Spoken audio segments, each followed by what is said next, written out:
So March 25th, Ilford announced that they upped their prices. Sad face.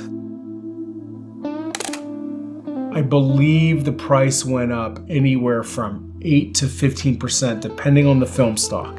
And we've had to up our prices to reflect such. However, we have done our duty as a distributor that we had everything pretty much in stock. By the time you're watching this, we're going to have a Spring Has Sprung sale and pass on the savings that we were able to accumulate by keeping things in stock onto you. Starting today, April 10th, and until supplies last, we are offering 10% off all of our Ilford films. And the great thing is not only do we have all of Ilford's library, ranging anywhere from Pan F50 all the way to Delta 3200, we actually have all of the film formats. So 4x5s, we have some 5x7, and we have a lot of 8x10. All of this film will be discounted at 10%, and those larger formats, those price jumps were where the hefty ones were at 15%. And because we were such good distributors, we bought a lot of certain film stocks that didn't sell as much as we thought. And so we actually have a lot of expired film.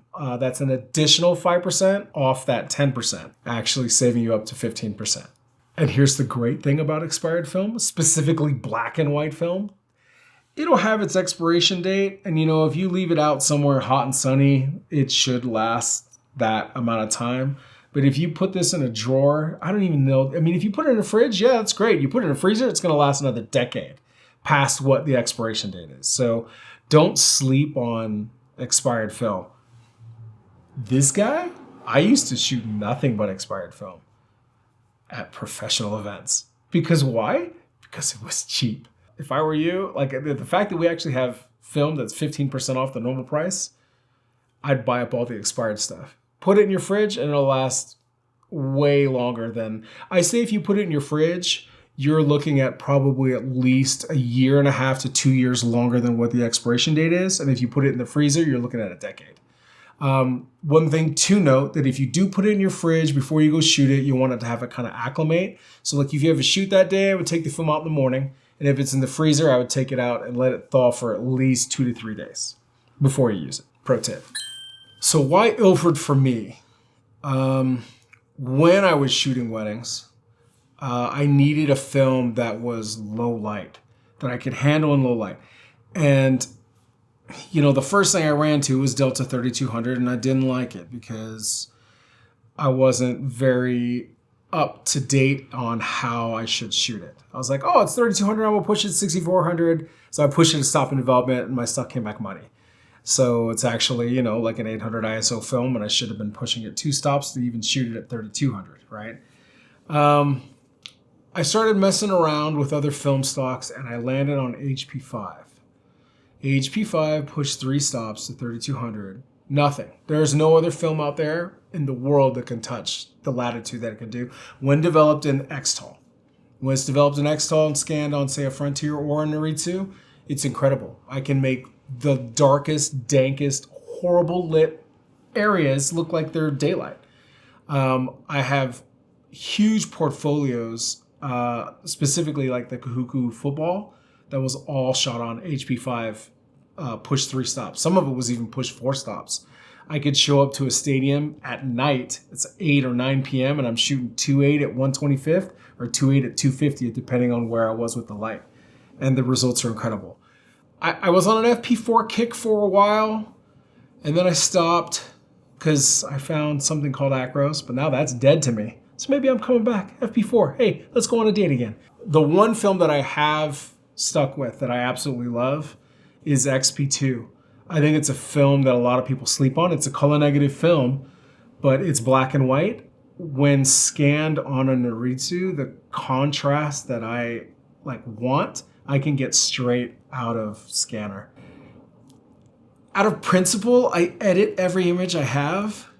I just have to do a little, even if I have to move the levels just like one way, either way.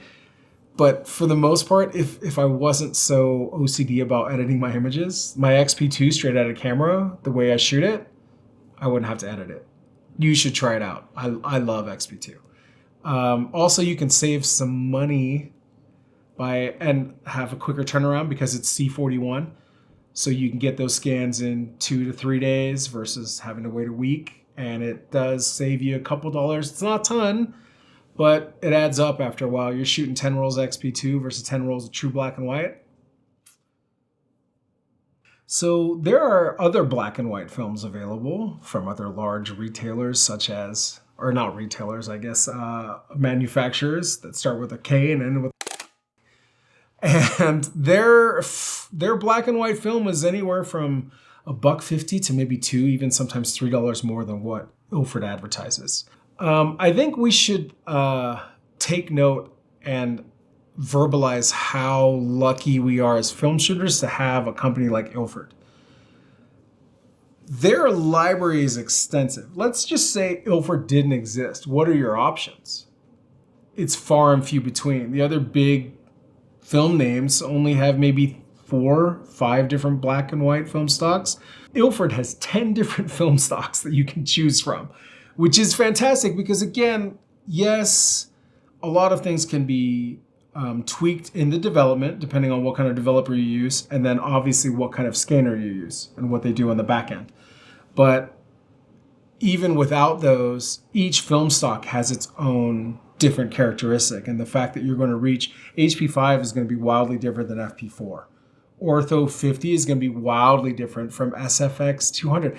There's an infrared film stock that they have readily available. If we have to call up Ilford and say, hey, I want to order this, I can have it, versus say like there's another infrared film stock that is, I can't rely on it being in stock. I think that's another great thing to issue or to address is that Ilford has never had supply chain issues.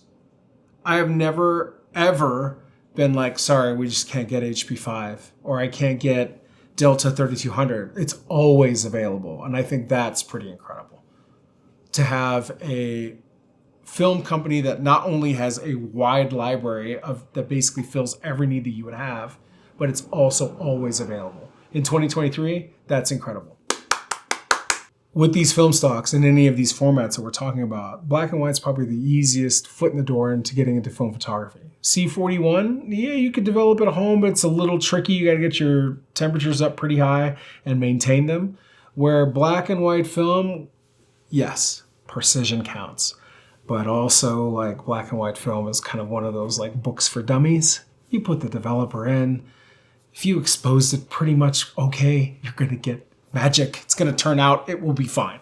Follow the tech sheets and do what you're supposed to. Follow the rules. We're not saying not to. In other words, you can develop this at home. We have home developing kits from both Ilford and Patterson. Yeah, it's a really easy foot in the door. The film is cheap, and then you could be developing it yourself at home and then figuring out how you're going to be wasting your life scanning it for the rest of your life.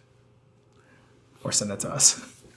We obviously offer developing and scanning for black and white film. We have 2 different services. We have our basic black and white or our standard black and white. So what are the main differences? The basic black and white will develop your film, and then it gets scanned on the scanner of your choice, Frontier and Noritsu.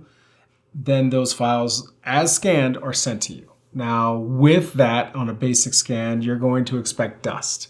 You can't use digital ice when you're scanning black and white film. You can, but then you're going to be the pixels turn weird. It doesn't look good. With the basic scans, you're going to get an economical price, but you're also not paying much because you're expected to kind of maybe clean it up on your end, right? With the standard scans, not only do we take it back to an editor where everything is dedusted, but all of your images, frame by frame, are also compared to each other and made sure that they're up to standard with what you have requested with your preferences in terms of contrast and density. Why would you choose one over the other? For me, even if I wanted to be economical, I understand it. I understand you want to save a couple bucks and get the basic scans. If you're shooting 35, I would question your thought process, because that's 36 images that you are now going to have to pull into Photoshop, open up at maybe, I don't know, you can open up at 66%, you can open up 100%, or you can open up at 2% and clean them. Is your time sitting in front of a computer for 30 to 45 minutes worth $3? It's not. I always get standard. I don't have the time or patience to go through and clean up. Now, again, if you're starting out, you're just a student, or like it's just one roll and you want to take the time, be our guest. But we also offer you the opportunity. Just pay us $3 more and we'll give you 45 minutes back of your life. It's worth it. We know that there are a lot of different film stocks available from Ilford, starting from Pan F50, Delta 100, Delta 400, Delta 3200, FP4, HP5, SFX 200. You probably got a bunch of questions, and we're hoping to answer those this year. We're should be looking for videos from us that do comparisons. But if you're looking for some videos that we've already done, we did a test on Ortho 80, and we also did a pretty extensive test on that new Kentmere film, the 100 and 400. And again, take advantage of that sale that starts today. It's the biggest sale we've ever had on film. 10% for all Ilford films and up to 15% on the expired films by Ilford. And like and subscribe here, or wherever. Thanks for watching. See you next time.